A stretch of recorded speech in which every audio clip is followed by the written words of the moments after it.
All right, good morning, everyone. It's a pleasure to have you here on behalf of RRPA, which stands for RAMHAAZ Research Policy Analysis. I will welcome each and every one of you to the RRPA Research Webinar 2025, the maiden edition of it, with the theme Global Research Opportunities, Publishing for Impact and Reward, holding today, Wednesday, the 1st of October, 2025. To those of you joining us in Nigeria, Happy Independence Day, happy 65th Independence Day anniversary to all of us.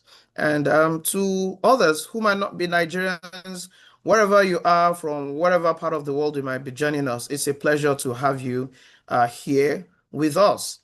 This is a virtual, seminar, and that's why it's called a webinar, organized by RAMHAAZ Research and Policy Analysis. So today we would feature interesting discussions centered around the theme Global Research Opportunities, Publishing for Impact and Reward. We have different facilitators who would actually be sharing their thoughts and their wealth of knowledge with us. And I expect that we would all enjoy this. And it's an opportunity for us to learn, to network, and to collaborate. So it's a pleasure to have you here with us once again. My name is Olubomi Kazim, and it's my pleasure to host this event. I'm not here alone. I would also be working with Dr. Basirat Raimi from Roxburgh, beg your pardon, from Roxburgh Institute of Social Entrepreneurship, RISE, all the way from Switzerland. Good morning, Dr. Raimi. I hope it's morning over there. All right, so Thank you. Thank you, Mr. Kasim, for a wonderful introduction. Good morning, everybody from Nigeria, and a happy Independence Day. Good afternoon from my side. It's afternoon already in Brunei Darussalam. Wow. You are all welcome to the media edition of RAMHAAZ Research and Policy Analysis Medium Webinar 2025. I remain Dr. Basirat Raimi. I hope you will enjoy this program. We have our facilitators on ground that are well read, and they are from different parts of the world. I can assure you that you enjoy this training. Thank you. All right. Thank you very much, Dr. Basirat Raimi. All right. So our facilitators will have a lineup of different intellectuals who would actually be sharing their thoughts on today's program webinar. We have the first of them who would actually be delivering the theme presentation, that is Global Research Opportunities, Publishing for Impact and Reward. And that is Dr. Lukman Raimi from University Brunei Darussalam, there in Brunei, East Asia. Yes. Good. Well, since it's Brunei, sir, how would I say? I'll say good afternoon, Dr. Raimi. Yeah, thank you very much. Good afternoon. It's my pleasure to be invited to participate in this important webinar. Thank you. All right. Thank you very much. It's a pleasure. Now, for those of us that are actually meeting with us for the first time, especially trying to understand what this is about, this is actually a webinar organized by RAMHAAZ, RAMHAAZ Research and Policy Analysis. Now, RRPA is actually a Nigeria-based think tank and research consultancy committed to transforming ideas, data, and insights into global impact. With a focus on evidence-based research and policy solutions, RRPA bridges the gap between academic scholarship and practical decision-making for governments, private corporations, and development partners. A defining strength of RRPA is actually its commitment to global research standards. It actively mentors and supports scholars to publish in top-ranked Scopus and Web of Science journals, providing training, editorial guidance, and capacity-building platforms. Like today's webinar is one of our capacity-building platforms. RRPA also runs a reward model, which includes research grants, training awards, and recognition for outstanding contributions, helping scholars view research as both impact and reward. And talking about RRPA, we actually have a network of intellectuals who are with us from different parts of the world, not just in Nigeria, but in different parts of the world, United States, United Kingdom, Brunei, South Africa, and many countries of the world like that. So it's actually a rich, conglomerate of intellectuals who actually work to ensure that our research make the necessary impact, and for researchers you also get reward for your research. So RRPA is not just a research hub, it is a platform for professional growth. Scholars and professionals can engage through different avenues. One is the RRPA Research Trainee, which is an entry pathway for early career researchers to gain mentorship, training, and exposure to global publication standards. And the second avenue with which you can actually engage with RRPA is through what we call the RRPA Associate Independent Researcher. It's a track for established scholars who wish to lead their own project under RRPA's collaborative umbrella. So if you are an established scholar and you also want to lead your own project, you can actually collaborate with RRPA for you to get that done. The third avenue is actually the RRPA Research Collaborator, an opportunity for academics and practitioners worldwide to partner with RRPA on multidisciplinary and cross-border research. So like we said, our network is not just limited to Nigeria. So there could be some research projects that you want to embark upon that are actually cross-country projects. So you can also work collaborate with RRPA in this area. Then the fourth avenue is actually what we call the RRPA Policy and Consultancy Project. This offers experts the chance to translate evidence into actionable policy recommendations. So through these four avenues, through these opportunities, RRPA is able to build a vibrant research community that inspires, trains, and empowers scholars to make meaningful contributions to global knowledge and sustainable development. So it is a privilege and an opportunity for you to actually improve your reputation, improve your intellectual capacity when it comes to research. And at the end of the day, also have an opportunity for you to gain something for yourself, get yourself rewarded for such laudable sessions or activities, which is research.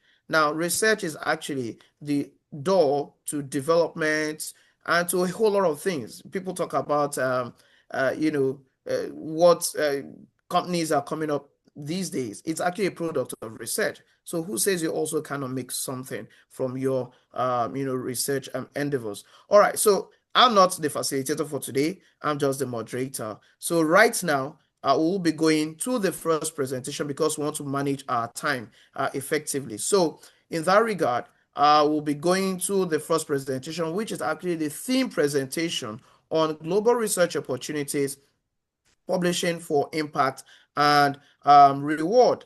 And to do this is actually Dr. Lukman Raimi. And for those of us who probably might be meeting Dr. Raimi for the first time, he is an assistant professor of entrepreneurship and a program leader at University Brunei Darussalam. Darussalam is actually in Brunei. Brunei is actually an Asian country. So one of the richest countries actually in the world as of today, I must confess. Now, so Dr. Raimi has previously served at the American University of Nigeria, that is AUN in Adamawa State, Nigeria, in various leadership roles, including the chair of entrepreneurship and deputy director of the Center for Entrepreneurship. His editorial expertise includes serving on the boards of prestigious journals, such as the Journal of Developmental Entrepreneurship in the United States of America, Journal of Ethics and Systems, also in the US, Emerging Markets Case Studies, a journal in the United Kingdom. He's also on the editorial board of Indonesian Journal of Sustainability, Accounting and Management there in Indonesia, as well as the Journal of Green Economy and Low Carbon Development in Romania. Dr. Raimi is also associate editor of the Journal of Business and Economic Analysis at University Brunei Darussalam. His experience spans peer reviewing for notable journals like the Journal of Global Entrepreneurship Research and the Journal of Business Ethics. His work emphasizes entrepreneurship, ethical business practices, sustainability, and corporate social responsibility, and he has cultivated a vast network of international scholars, enriching his contributions to academic and professional discourse on entrepreneurship and innovation across our continent. listeners, ladies and gentlemen, it is my pleasure to invite our speaker on the theme of today's webinar, Dr. Lukman Raimi, all the way from Brunei in Asia, to actually talk to us on global research opportunities, publishing for impact and reward. In the next 10-15 minutes, will let us pay attention. So please, as we come in, let's ensure that our mics are muted. I actually want to believe it is muted, but at the same time, we actually don't want anyone to actually interrupt our discussion. So I believe that you have the opportunity to enjoy us when you pay attention. So Dr. Raimi, over to you for your presentation. Thank you. Okay, thank you very much for finding me worthy to be invited to make this thematic presentation.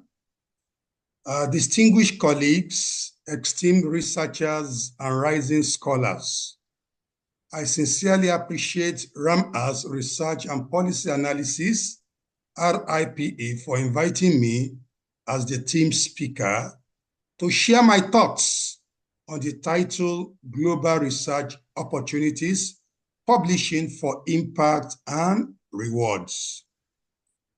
It is indeed an honor to share insight alongside distinguished academic colleagues, Dr. Tomiwa Adebayo, Near East University, Professor Kazim Bello Ajide, University of Lagos, with the excellent moderation of Mr. Kazim O. Abdul Hakim, University of Lagos, and Dr. Basirat Olaide Raimi, Roseburg Institute of Social Entrepreneurship. This webinar reflects RIPA's commitment to advancing impact scholarship by inspiring researchers, providing practical strategies for publishing in Scopus, Web of Science Journal, and supporting scholars with grants and training awards. Albert Zen Goji, the Nobel Prize winner in psychology, said, "Research is to see what everyone else has seen and to think what nobody else has thought." Our responsibility as investigators and researchers, based on this quote, is to extend research beyond the discovery of facts and empirical findings. We must ensure that our insights are shared, debated, and applied across borders for the benefit of humanity. Amartya Sen, 2009, said, "The purpose of research is not to produce knowledge, but to share it for the betterment of humanity." The three main questions I will be answering today are: why publishing is important in modern world? 2, why is publishing for impact? What is publishing for impact? And 3, what is publishing for rewards? In other words, I'm going to provide succinct answers to these 3 burning questions based on my experience and insight from the literature. Regarding the first question, why publishing matters in today's world, the global research landscape, otherwise called knowledge ecosystem, has transformed dramatically in the past 3 decades. Academic research is no longer a solitary national endeavor. It is networked, digital, and borderless. No wonder UNESCO 2021 notes that global research output doubles every 12 years. This phenomenal growth implies that the digital era allows ideas to circulate instantly across countries, borders, and continents without hindrance. This is a truism. One of the household names in research methodology, particularly in management and social science, John W. Creswell, reminds us, publishing is the lifeblood of academia. It validates knowledge, builds careers, and fuels innovation. Based on this assertion, You either publish articles, books, and chapters in academia or perish in the system. Question 2. What is publishing for impact? Impact is the true test of our scholarship or knowledge generation. In other words, research goes beyond the number of articles, books, monographs, and chapters that you have put out there. Academic publication with measurable impact must provide an answer to this poser. Did my academic work, either article, either book chapter, either edited book, change thinking? Have you influenced the thoughts out there? Have you impacted policy positively? And also, have you actually shaped practice locally, the way things are done? Have you actually shaped, the general practices in the industry and the society through your research? Locally, that is in your local environment, regionally, or internationally. Real academic impact of publication is measured based on some of the following. There are so many numerous metrics, but the ones that I've listed are succinct. Number 1, citations and visibility. Research published in Q1 journal received 4 to 6 times more citation than papers in non-index outlets, according to Scopus 2023. Also, articles indexed in Web of Science journal, especially Social Science Citation Index and Science Citation Index, are more visible and have high impact value. 2, policy and practice influence. Publication linked to the United Nations Sustainable Development Goals, which of course are 17 in number, and development blueprints of nations, regional blocs, and organizations such as African Union, ECOWAS, North Atlantic Free Trade Area, OECD, ASEAN, Asian Pacific, BRICS, among others, are cited more frequently and attract grant funding. 3, global collaboration. Multi-country papers authored by scholars from different universities across the world have a greater impact than single author papers. The OECD 2021 reports that internationally co-authored papers receive twice the citation impact of single country publication. Therefore, don't be a local champion. Ride on the shoulders of giants through cooperation, collaboration, and of course, global networking. Number 3 question, what is publishing for reward? Scholarly publishing is also tied to tangible career, grant attraction, financial support, and institutional reward. It could be promotion, it could be award, it could be commendation, or accolades. Eugene Garfield, American linguist, information scientist, and one of the most influential figures in modern scholarly communication, once said, "The reward system in science is publication. Without it, recognition does not exist." Some of the reward metrics in the academia are: 1, academic mobility and promotion are rewarded for you because they raise the status of universities. When you publish extensively and the university is well rated, university is applauded, university is well ranked, you are going to be rewarded, of course, with promotion. Hence, university prioritize lecturers' publication in Q1 and Q2. 2, financial support and research funding are also rewards. The reward could come in form of donation, foundation, and international organization could commission research and endow your university, and of course, scholars. Thirdly, institutional reputation is another reward, since university ranking agency like QS, and the higher education assign significant weight to citation impact of scholars. To whom much is expected, much is given. That is why universities in US, UK, and other parts of the world, they pay their scholars honorably, and the scholars in return, push out quality publication out there. That is institutional reputation leading to reward of scholars. Finally, I would like to conclude this thematic speech by highlighting 7 ways to expand global research opportunities and the strategic takeaways for researchers who are listening to this particular webinar. Number 1, embrace open access and preprint publishing as such articles receive more citation.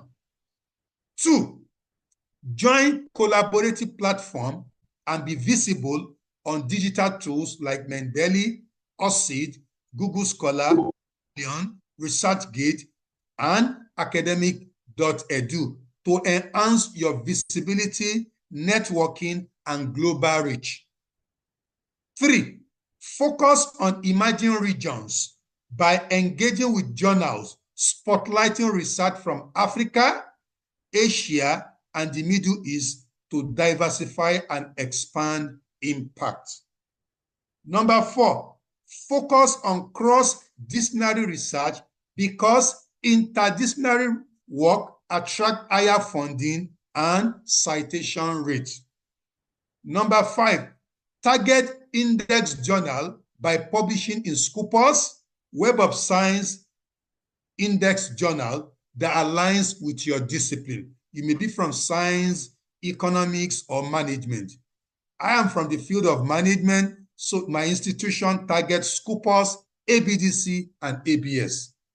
Number 6, align with global agenda. That is, whenever you are coming up with a topic or a title, ensure you focus global agenda by positioning your research in line with the United Nations Sustainable Development Goals for broader visibility and policy relevance.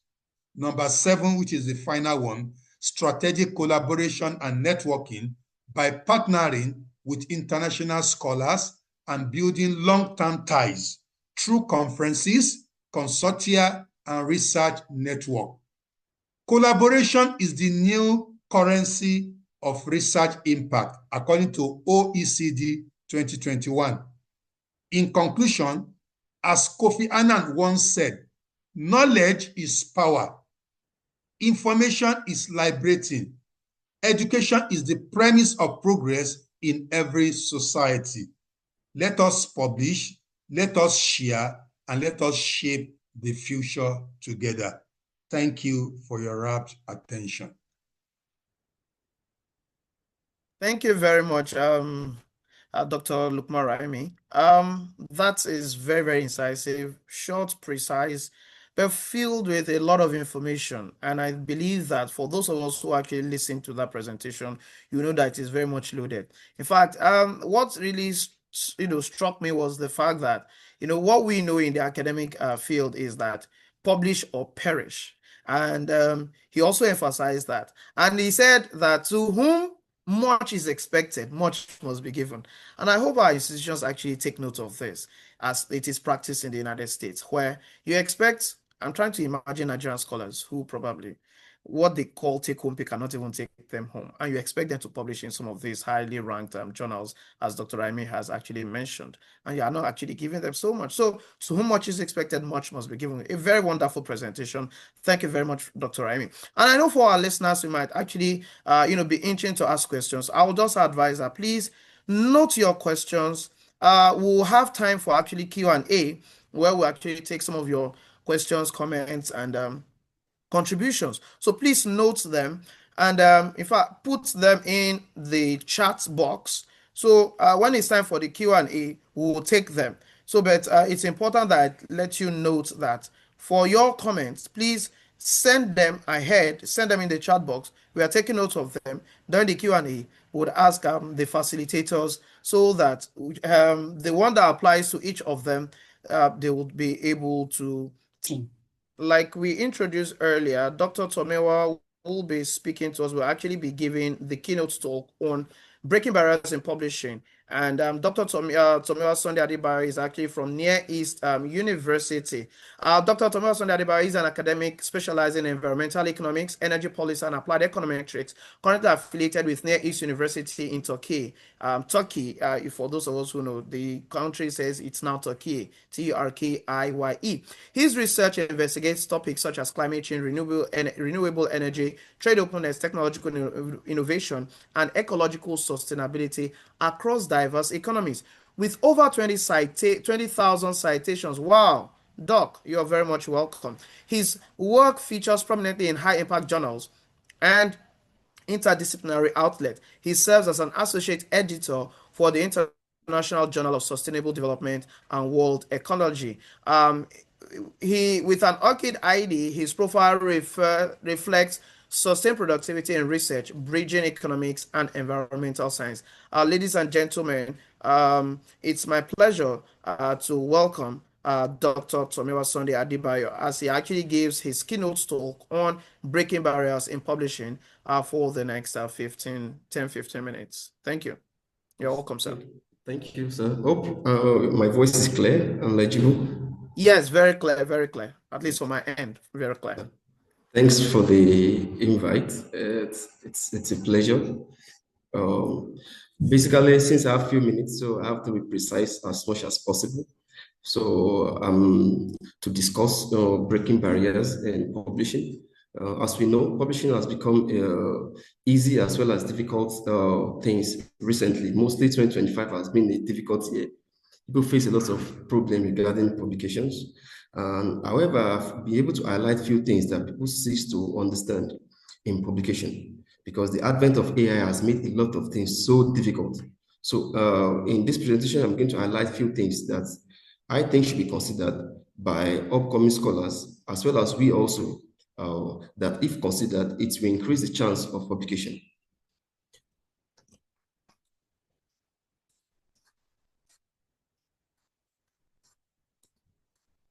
Now, there are 4 things that we should consider before even starting to write a research paper. There's what we call coherence. When we are writing an academic paper, our paper must be effective in terms of coherence. It must be logical in terms of flow. And when you're writing a research paper, it's like you are telling a story. You know, when you are telling a story and it's not even interesting to you, how do you expect your paper to pass through the editor or the outside editor or the chief editor-in-chief? So when you're writing a academic paper, it must be like a storytelling that is very easy or very interesting to listen to. And also, what is new? Now, regarding the coherence I've explained earlier, there must be a consistency in your write-up. One sentence from this to another. Not that a sentence that follows another sentence does not have the same meaning or a precise meaning. Also, regarding the paragraph also, the same thing also connects. You have to connect your argument when you're writing an academic paper, because it's like an argument. You are trying to tell people what you have done, what people have done before, what is missing, how you are bridging this gap. These are things that you must consider. Before even starting writing an academic paper, you must consider this first. To make it fast, let's just go to the main issue. Now, a standard academic paper have this flow. For me, in most of my academic paper, I consider this flow. There are 60 numbers. The first one is introduction. You have to introduce what your topic is all about. What are you trying to do? What is the problem in this research? What are your objectives? Which problem are you trying to solve? How are you trying to solve this problem? Who have done this before? Why is your study unique compared to others who have done this before? These are questions you must be able to answer in your introduction. Because introduction is like, your introduction has to be with eye-catching. Because most of these editors, even personally me, if I receive paper in my journal, the first thing I look at, maybe your first 2 paragraphs, are they eye-catching? Maybe your abstract and your policy and conclusion. Nobody has time to read all your papers. No, it's not possible. They read the first 2 sentences, your introduction, your abstract, and your conclusion, and your policy. So when you're writing an academic paper, you must make sure that your first 2, 3 paragraphs, they entails what you are doing in the research paper. Don't make it to be towards the end of the research paper. Yes, in terms of studies and the novelty towards the end, we know that, but make sure as much as possible to preach what your research is all about in the first 3 paragraphs, because these are what editors look at. These are even what reviewers look at. Nobody has time to read a length paper nowadays, so we have to be careful about this. Now, your introduction must begin with a clearer picture. The issue you are trying to solve, is it global issue or local issue? Why do you select this region or this particular location? These are questions you must answer in your introduction. Also, I've said earlier, your research problem. Also, your focus policy, also in your introduction. There must be a policy that you intend to formulate based on your research. Now, nowadays, as we know, there's nothing new again. We are only trying to modify what people have done before. Now, there's what we call methodical complementation. In most papers now, I notice most of scholars, they don't really distinguish the difference between policy advancement and methodological advancement. So now, recent papers now are finding a way of merging these two together, of merging the policy contribution in terms of policy and methods. For instance, in most of my studies, I try to infuse the contribution regarding the methods in my paper. Apart the policy recommendation that I intend formulating, I also have a way of infusing my method in this policy regarding the contribution of the study. Now, regarding literature review, I used to tell my students this: your literature review is like an argument. Nobody is right, nobody is wrong. You are trying to create an argument regarding literature review. So your literature review must be like an argument. This guy said this guy said this. This guy refuted this guy's findings, this guy refuted this guy's findings. You must create like a synergy regarding this to make it to be interesting towards reviewers and the editors and editor-in-chief. Okay, and also when you are doing this, you are not doing this to entice readers. You're also doing this to even to draw the gap in the literature. Because I used to tell my students this: before you can know what is missing in studies, you must review minimum 20 papers. See what they have done, see what they have not done. Then from there, you can extract what you want to bring to the table. Like from drafting the gap in their study. Oh, this guy said this guy did not do this. Oh, I think this is what is missing in their studies. Then I can build my story around this gap.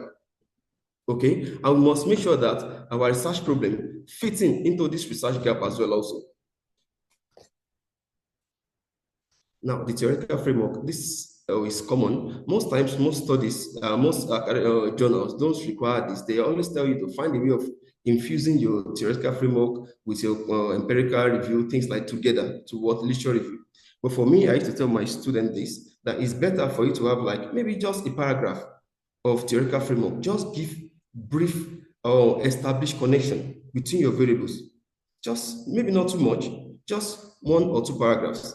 Then start your discussion regarding your literature review. So it's very important. Your theoretical framework is also extremely very important. Now, your results.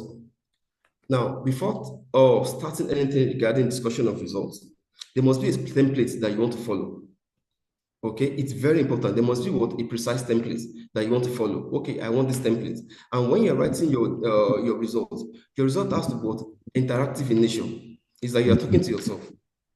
This report, this report, this.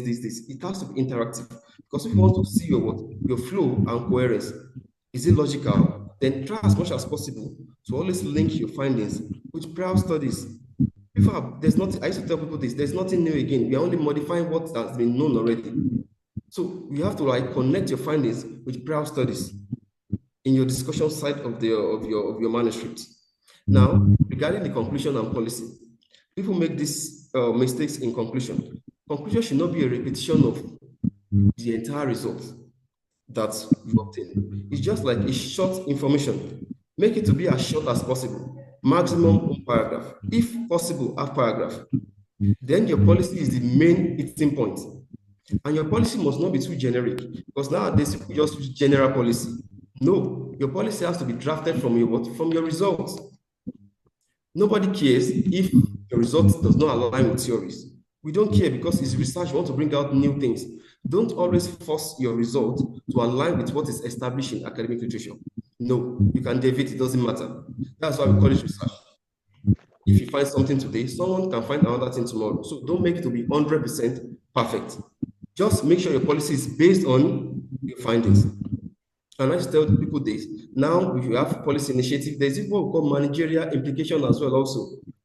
For the managers also, after formulating your precise policy, try as much as possible to create maybe just a paragraph for managerial implication as well also. And as I've said earlier, there has to be what something missing in your studies because you can't cover everything. That's why you have a section like limitation and future recommendation. You must have like a paragraph as well also regarding this by telling them what is missing, what are you unable to cover in your research, what do you suggest for future studies to cover. So all this must be what highly articulated when you're writing what academic research. And also there are things that you must consider when you're writing papers, using words that are so personal. And also when you're writing academic research, tell these people this, don't forget beliefs and any other thing. Just focus on your research. Focus on the results. Don't be biased in policy recommendation. Just formulate your policy based on your results and avoid using words like we, they, things like this. People don't like it. Personally, if I see paper that use things like this, and I'm probably the reviewer or the editor-in-chief or thing, I reject immediately without even reading it. Because I was like, no, I think you are just upcoming researcher. You should know that things like this is not highly appreciated in the academic world. Avoid using things like I, we, they. Words like this are not really what encouraged in academic session. So we must what find a way of what limiting it. Not that we shouldn't use it, but we shouldn't be too much in our academic paper. Okay, due to my time, I think I won't be able to go further than this. I skipped some information, but regarding the PowerPoint, I can share with Dr. Ridwan for those that need it. Dr. Ridwan is my very good friend. I've known him for like almost, I think, 4 years or 3 years now.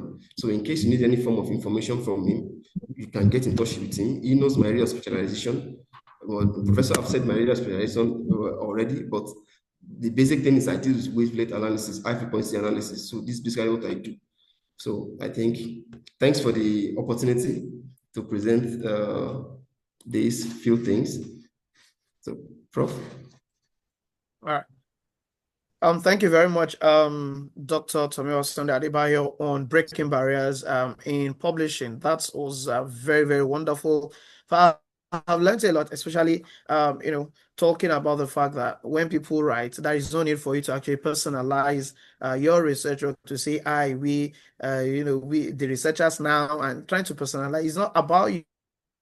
It's actually about what you did. So you're reporting what you did, not necessarily who did the work. We know quite well you are the one, so there is no need for you to actually put emphasis on who did the work, but rather the emphasis should actually be on what you have done. Thank you very much for that wonderful presentation. And I hope and believe as well that our listeners are taking note of their questions or comments to some of this. We just enjoying Dr. Tomiwa to still please hold on with us so that we just want to take the presentations, then we'll come to the Q&A. Dr. Basirat, over to you, please, so that you can actually bring in Professor Ajide. Thank you. So, Professor Ajide,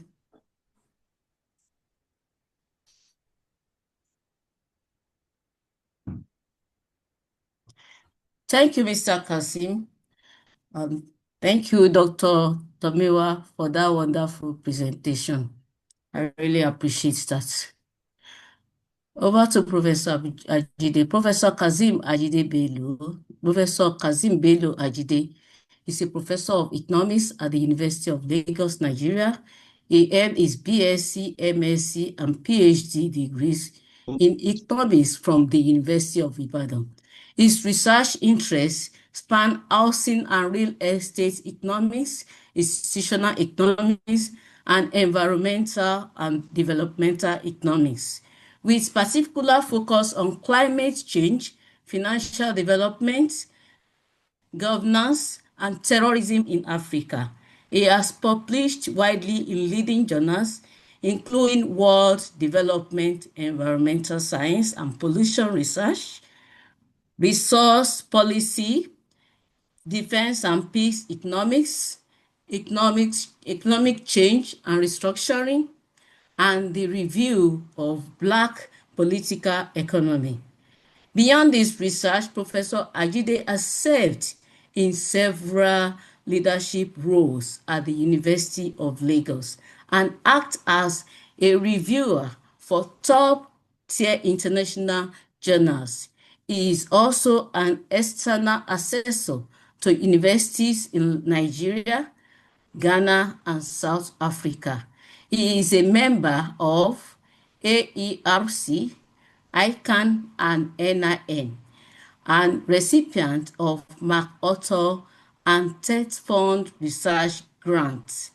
Join me in welcoming our guest discussant for today's webinar, Prof. Professor Kazim Bello Hello? Ajide. Yes, Prof, you're welcome, sir. Thank you. That's okay. Can you hear me? Yes, loud and clear, Oh, sir. good. Thanks so much for bringing me on board. Let me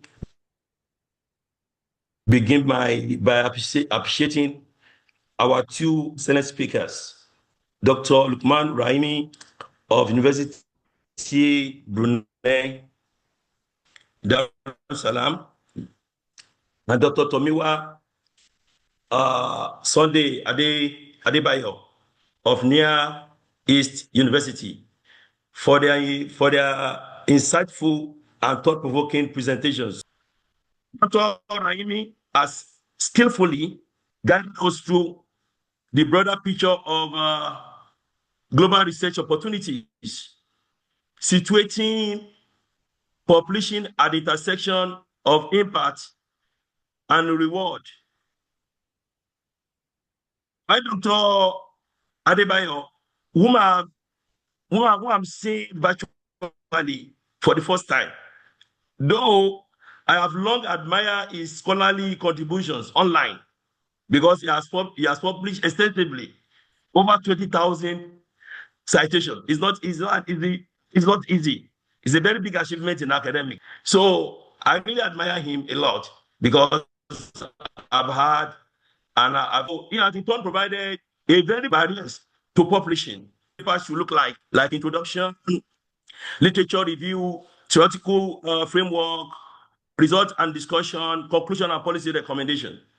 He has done that, and of course, I appreciate you for taking us through that. I'm going to structure my assignment around 3 thematic areas. The first one is what I will refer to as analytical reflections on the presentations. The second one is practical relevance for scholars, global search.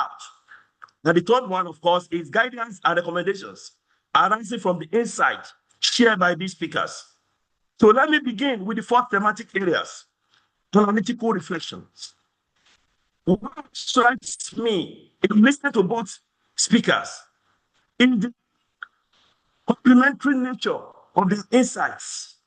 That's what strikes me when listening to them is complementary nature of their insight. The 2 presentations we've had this morning are rich in both in depth and in breadth and in depth. They are very, very rich. Dr. Rahim passed a holistic overview of global research opportunities, reminding us that publishing is not only about adding to our list of articles, but also about visibility, relevance, and long-term scholarly influence. Dr. Adebayo, by contrast, grounded us in everyday reality publishing, particularly from the global South perspectives. He understood the barriers many of us know too well. That is exactly what leads to what most of the time the rejection rates. And it bothers policy status around limited mentorship, resource constraints, and most importantly, the gatekeeping of the role of journalists. Yes, because when he was taking us through the structure of how to write paper, we need to be particular about this gatekeeping of journalists. By gatekeeping, what do I mean?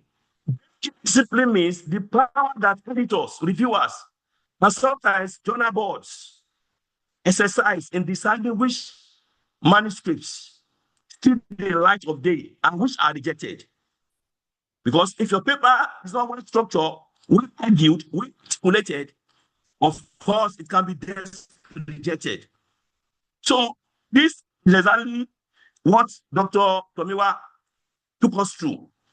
So, of course, this role helped maintain standard of quality, originality, that is gatekeeping of the editorial process. It maintain standards of quality, originality, but it's not always neutral. Let me emphasize that. It's not always neutral. Editorial decisions can reflect biases towards certain topics, methods, institutions, biases that often disadvantaged global South scholars. But yet, this is crucial. Dr. Adebayo does not leave us in despair. He points instead to some resilience strategies, like, there's need for us to be persistent, there's need for us to collaborate, the aspect of mentorship, and careful targeting of donors as a way to transform barriers into stepping stones. Keeping all this together, presentation deliver a coherent message. The opportunities in global population are real. Let me quickly round up. Let me quickly say something about my recommendation. I have 3 major recommendations. The first one, we must normalize resilience and debate it on our capacity. So rejection is not the only. My recommendation 1. My recommendation 2 is that we should leverage collaboration and mentorship. Early career scholar should actively seek mentors, while senior colleagues will have the responsibility of consciously creating mentoring structure. Co-authorship, whether from North-South, South-South, will remain one of the most effective ways of building capacity and expanding network, and as well as gaining global visibility. Stronger peer community means, stronger scholarship. My third recommendation is that we should publish for all the strategic and selected reputable and indexed donors. But so we must be purposeful in ensuring that our work addresses real problems and shapes meaningful debates. Recognition should follow impact, not the other way around. Research that is both locally relevant and globally visible will always command respect. Keeping together, this reminds us that rejection can be reframed as opportunity, mentorship as capacity building, publishing as both a duty to our community and a pathway to global influence. So if we're in a better position, and institutions in the global South can design systems that sustain a culture of impactful and world-class scholarship. So in conclusion, what we have heard today from Dr. Raim and Dr. Adebayo is not just about publishing, but about purpose. Publishing is indeed a career necessity, but it's also a societal responsibility. It should advance our personal recognition and simultaneously addressing the challenges for our community and contributing to global knowledge. If we can embrace this broad mission of publishing for both impact and reward, then every paper we write, every article we publish will be more than a line on our CV. It will become a voice, bridge, and a contribution to shaping the future of our discipline and that of our society. Thank you. All right. Thank you very much, Prof, for the discussion that you have handled.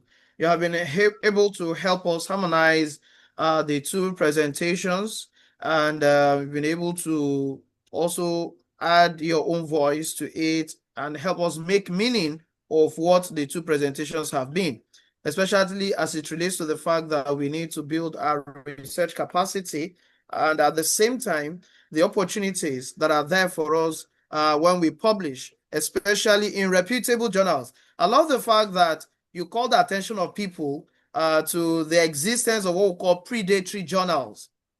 So don't just be quick and think that, oh, someone has said, I can publish my paper, and you submit in the morning, by evening, the paper is already published. Beware, it's possible that such journals are actually not reputable. But here, what RRPA is actually preaching to us is for us to actually publish in reputable journals so that you will get the necessary impact, and you measure the impact by the level of citations that you get, the exposure that you get with such papers, how many people are able to read it, what is the reach of such a journal, how many countries are such journals available, how many libraries of institutions have access to such journals, have subscribed to such journals. Thank you very much, Prof. And it's also a call for us to also ensure that we collaborate instead of just you alone. Work with others. By the time you engage in multidisciplinary research, you get more citations because people from various fields will find your work very, very useful. All right. Thank you very much, Prof, for that discussion. Now, to all our listeners, the attendees, the search box is there for us to send in our questions, our comments. Yeah, so it's important that you can start sending in your questions, and because at this juncture we'll be taking the feedback from you.